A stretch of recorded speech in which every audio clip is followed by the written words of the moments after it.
News presenter Samia সরকার।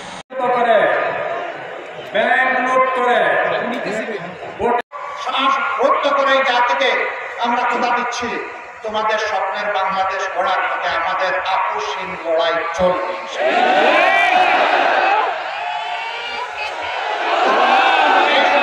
চাঁদা, দুর্নীতি, দুঃশাসন যতক্ষণ পর্যন্ত বিদায় না নেবে ততক্ষণ পর্যন্ত তোমরা যে স্লোগান দিয়েছ সেই স্লোগান আমাদের স্লোগান।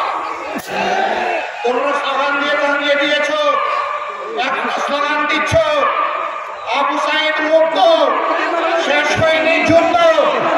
আমরাও বলছি হ্যাঁ, তোমাদের স্বপ্নের বাংলাদেশ গড়ে দেওয়া পর্যন্ত তোমাদের সাথে হাতে হাত মিলিয়ে কাঁধে কাঁধ মিলিয়ে এই লড়াই অব্যাহত থাকবে ইনশাআল্লাহ। এই যুবকদেরকে অভিনন্দন জানাই, তোমরা দুঃস্বপ্নকে সাধন করেছ।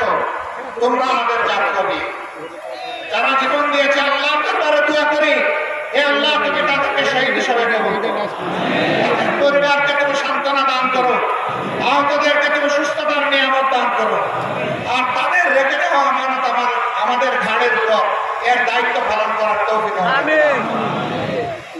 সম্মানিত ভাইরা, অবশ্যই নির্বাচন হতে হবে বাংলাদেশ, কিন্তু যেন তেন মার্কা নির্বাচনে যেতে চায়।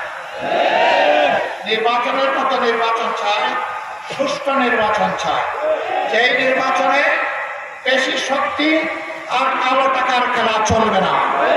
এমন একটা নির্বাচন আমরা চাই। নরসিংদীবাসী আপনারাও কি চান? শিওর আপনারা চান? তাহলে বড় লড়াইয়ের জন্য প্রস্তুত থাকুন। এটা সহজে আসবে না আমরা বুঝতে পারছি। একটা ধাক্কা 24শে জুলাই আগস্টে দেওয়া হয়েছে, আরেকটা ধাক্কা এই জাতিকে দিতে হবে। তার সত্যিকারের অধিকার প্রতিষ্ঠিত করার জন্য আমাদের ভোটার তালিকা সংশোধন করতে হবে। যারা ভুয়া ভোটার তাদেরকে বাদ দিতে হবে। দুনিয়া থেকে যারা বিদায় নিয়েছেন তাদেরকে চিহ্নিত করে বাদ দিতে হবে। যে সমস্ত লোকেরা ভোটার হয়েছে কিন্তু নাম তালিকাভুক্ত হয় না, এই যুবকদেরকে তালিকাভুক্ত করতে হবে। এই জুলাই আগস্টের আন্দোলন সফল করতে সারা বিশ্ব বাংলাদেশের সাথে হাত মিটিয়ে একটা কাজ ছিল। জেলে আমরা যেমন বাংলাদেশে ছিলাম, এই আন্দোলন করতে গিয়ে বিদেশেও আমাদের ভাইয়েরা জেলে গিয়েছে। তারা একই সাথে আমাদের সাথে যুদ্ধ করেছে, রিমিটেন্স বন্ধ করে স্বৈরাচারী সরকারকে লাল ফ্ল্যাগ দেখিয়েছে। আমরা তাদেরকে স্যালিউট জানাই। আমরা চাই তাদেরও প্রত্যেকটি প্রবাসী ভাই এবং বোনের এই নির্বাচনে তাদের ভোটাধিকার নিশ্চিত করতে হবে। এরপরে মাঠ প্রশাসনে যারা আছেন, যারা অতীতে দায়িত্বের পরিচয় দিতে পারেন নাই, দায়িত্বহীনতার পরিচয় দিয়েছেন, যাদের হাত থেকে জনগণের কেনা,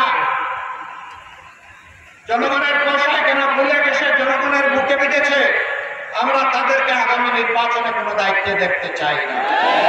আমরা একদম সাফ, এখানে কোনো ধানাই পানাই নেই। তিনি প্রশাসনের যে পর্যায়ে থাকেন না কেন, কিন্তু প্রশাসনের সৎ এবং দেশপ্রেমিক অফিসার যারা আছেন তাদেরকে আমরা কথা দিচ্ছি, তোমাদের দায়িত্ব পালনে তোমাদের হাতে হাত মিলিয়ে দেশবাসী কাজ করবে ইনশাআল্লাহ। প্রিয় দেশবাসী, বাংলাদেশ জামাত ইসলামের বিরুদ্ধে অনেক আলমিনের শুকরিয়া আদায় করছি। আলহামদুলিল্লাহ। সম্মানিত ভাইয়েরা, ফ্যাসিস্টরা যখনই ক্ষমতায় আসে তখন